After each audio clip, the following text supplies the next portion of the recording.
Rebecca stood at the threshold of her mind, a shimmering edge between memory and reality. The world around her was fluid, each sensation sharper, more vivid.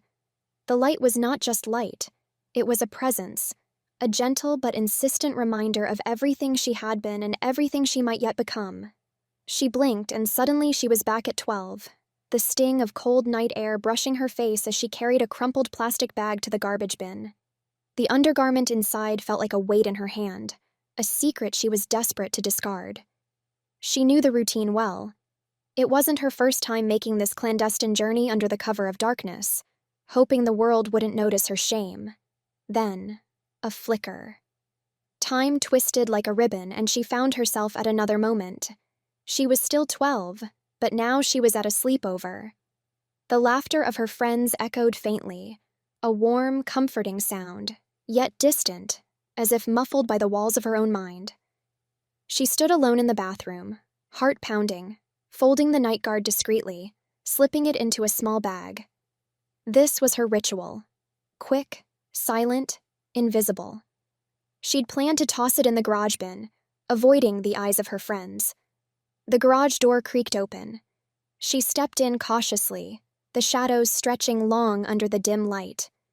And then she saw him, her friend's father.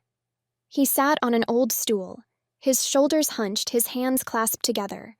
His eyes were hollow, lost in thought, a man stranded on an island of his own making. Rebecca froze.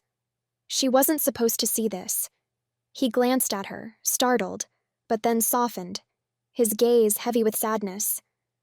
"You shouldn't be here," he murmured, but there was no anger in his voice, only weariness. She hesitated, clutching the bag close to her chest. I was throwing something away." He nodded slowly, as if acknowledging the excuse but not truly hearing it. "Made a bad decision," he said, almost to himself. "Invested in Ranpu Industries. Lost everything. Family's money, my job. I threw a fit. They let me go." Rebecca didn't fully understand, but she knew enough.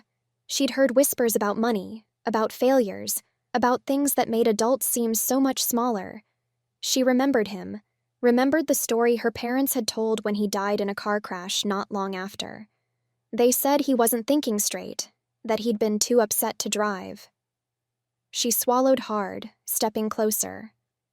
"Sometimes people mess up," she whispered, unsure if her words would mean anything. "But you can fix it. You can always try again." He looked at her, really looked at her this time, and something shifted. The weight in his eyes lifted, if only slightly. "You think so?" he asked. Rebecca nodded. "People do. It's not the end." For a moment, silence settled between them, and then he smiled. A faint, fragile thing, but a smile nonetheless. "Thanks, kid," he said, his voice steadier now. "Go on, get back inside." She left him there, heading back up to the room. She slipped into a fresh night guard, crawled into her sleeping bag, and let the gentle rhythm of her friend's breathing lull her back to sleep.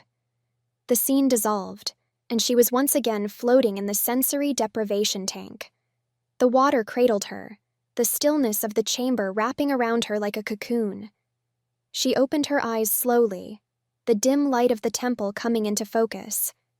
The monk stood nearby, a towel in hand. He offered it to her, his expression calm but curious. "How are you feeling?" he asked softly as she stepped out of the tank, wrapping herself in the towel. Rebecca hesitated, searching for the right words. "It was strange. I felt like I was there. Like it wasn't just a memory, but something real." The monk nodded, as if her confusion was expected. "Sometimes memories feel like that. They hold a power of their own." Back at her hotel, Rebecca collapsed onto the bed, exhausted but restless. She turned on the television, letting the murmur of the news wash over her. And then she saw him, her friend's father. But he wasn't a ghost from her past. He was alive, very much so, standing at a podium, speaking with authority. A senator now, championing a cause against investment scams. His name and face were clear, Undeniable. Rebecca sat up, her heart racing. This can't be, she whispered to herself. I thought he. Memories flooded her mind, new and old colliding in a chaotic dance. She saw flashes of a life she didn't remember living, of moments that shouldn't exist but did. Her head spun, confusion pressing against her temples. What the hell is happening? She muttered, burying her face in her hands. The night passed fitfully. She woke to the familiar, unwelcome dampness beneath her.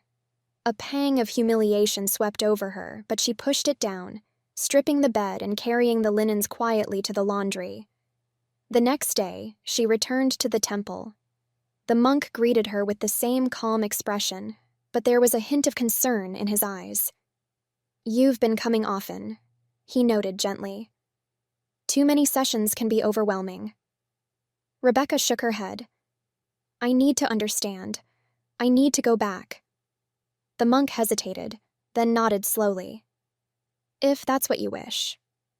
She slipped into the tank once more, the water embracing her as she sank into the void. This time, the world around her was different. She was 4, small and innocent, sitting on a little potty chair, her legs dangling, feet waving in the air. A strange, imposing figure loomed before her, not frightening, but firm. You cannot leave, it intoned, unless you are potty trained. Rebecca blinked, confused but compliant. She felt the weight of the command, the urgency to grow, to change, to meet some unspoken expectation. Time blurred again. She was older now, standing at the threshold of a new life. It was her first day of college, the campus sprawling and alive around her. She walked forward, stepping into the unknown, the weight of her past still lingering but beginning to lift. Thank you for tuning in to this edition of Mommy Sarah's Story Time. If you enjoyed the stories, please support the channel by liking and subscribing. Remember, my channel is not monetized, and I write most of the content myself. On occasions when I don't, it's sourced through emails from trusted contacts. Please feel free to like, share, and subscribe. If you're able to, consider making a donation to support our channel. Your support means a lot. Thank you so much for watching, and I look forward to sharing more stories with you.